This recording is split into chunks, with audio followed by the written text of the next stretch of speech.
English में कहते हैं कंसिस्टेंसी, उर्दू में कहते हैं मुस्तकिल मजाजी। ये एक ऐसी टर्म है जिसका दूर दूर तक पाकिस्तान क्रिकेट के साथ या फिर पाकिस्तान क्रिकेट की करंट रिजीम के साथ कोई ताल्लुक नहीं है। आप सिर्फ अंदाजा लगाइए कि 2 साल के अरसे के दौरान पाकिस्तान क्रिकेट में क्या कुछ हुआ, आप सोच कर भी हैरान हो जाएंगे। यानी सबसे पहले पाकिस्तान की इस करंट मैनेजमेंट ने शाहीन शाह अफरीदी को कप्तानी से उतारा, अब दोबारा 1.5 साल बाद 2 साल बाद उन्हें कप्तानी दे दी। फिर आपने बाबर आजम को पहले कप्तानी दी, फिर उनसे कप्तानी ली, पहले आपने रिजवान को कैप्टनसी दी, फिर उनसे कैप्टनसी ली, पहले आपने चैंपियंस कप शुरू किया, वहां पर मेंटोर्स लेकर आए, फिर आपने मेंटोर्स को फारिग किया, आपने चैंपियंस कप खत्म किया, पहले आपने वहाब रियाज को ऑल इन ऑल बनाया पाकिस्तान क्रिकेट का, फिर आपने उन्हें रिमूव किया, पहले आप गैरी कर्स्टन और जेसन गिलेस्पी को लेकर आए, फिर आपने उन्हें रिमूव किया। यानी आप ना जाने कोई एक सिस्टम, कोई एक प्लेयर, कोई एक मैनेजमेंट चलने देते ही नहीं है। तो आप कैसे एक्सपेक्ट कर सकते हैं कि आपकी क्रिकेट ऊपर जाएगी, आपकी क्रिकेट बेहतर रिजल्ट्स प्रोड्यूस कर पाएगी। पाकिस्तान क्रिकेट से यह खबर है कि गुज़िश्ता रोज पाकिस्तान ने शाहीन शाह अफरीदी को ओडीआई टीम का कप्तान बनाया है। अब ये वही शाहीन शाह अफरीदी हैं जिन्हें पाकिस्तान क्रिकेट बोर्ड की इस करंट रिजीम ने बाबर आजम को टी20 कैप्टनसी से हटाने के बाद,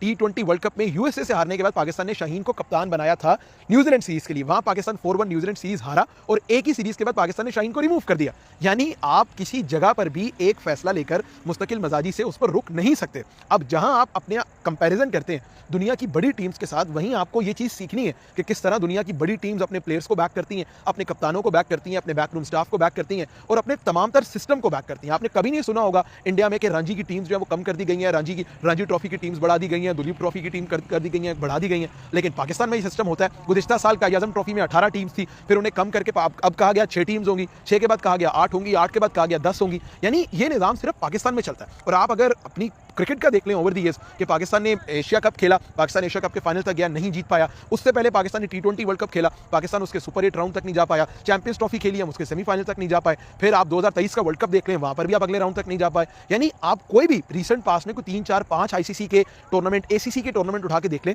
सवाए पिछले एशिया कप के आपकी टीम ने किसी भी टूर्नामेंट के सेमीफाइनल या फाइनल के लिए क्वालिफाई नहीं किया। और ये इतना बड़ा सेटबैक है when it comes to Pakistan cricket. और इसके पीछे माना कि प्लेयर्स की बुरी परफॉर्मेंसेज हैं, प्लेयर्स की फिटनेस नहीं है, प्लेयर अपने आप को मैच फिट रख नहीं पाते, शायद प्लेयर्स की प्रायोरिटी जो है वो लीग क्रिकेट खेलना है। लेकिन कहीं ना कहीं उसमें क्रिकेट बोर्ड और क्रिकेट बोर्ड की जो करंट मैनेजमेंट है वो भी जिम्मेदार है कि आप एक फैसला लेते हैं, उस फैसले को तब्दील करते हैं, फिर नया फैसला लेते हैं, उसको तब्दील करते हैं। यानी जब तक आप कंसिस्टेंटली चीज़ों को फॉलो नहीं करेंगे, जब तक आप कंसिस्टेंटली पैटर्न को फॉलो नहीं करेंगे, आप आगे नहीं बढ़ सकते। But going forward Shaheen Shah Afridi के लिए इम्तिहान क्या होगा? शाहीन को सबसे पहले तो खेलनी है सीरीज साउथ अफ्रीका के अगेंस्ट, 3 मैच की वनडे सीरीज पाकिस्तान फैसलाबाद में खेल रहा है आफ्टर दिस टी20 सीरीज। उसके बाद पाकिस्तान ने श्रीलंका के अगेंस्ट जो है वो सीरीज खेलनी है, वनडे पाकिस्तान घर में खेल रहा है। देन पाकिस्तान का फिर एक लंबा ले ऑफ है ऑस्ट्रेलिया के अगेंस्ट, अगले साल के शुरू में पाकिस्तान वनडे खेलेगा। फिर पाकिस्तान जो है वो उसके बाद मजीद पाकिस्तान ने शेड टूर करना है बांग्लादेश का। तो मुझे पर्सनली ये लगता है कि अगर आपने शाहीन को सेलेक्ट किया है, you have to make sure कि आप एक थोड़ा लंबा रन दें, थोड़ा कंसिस्टेंट रन दें, ताकि शाहीन जो है वो बेहतर अंदाज से पाकिस्तान को लीड कर सके। लेकिन कहीं ना कहीं इन फैसलों की वजह से जो टीम का एटमॉस्फेयर है,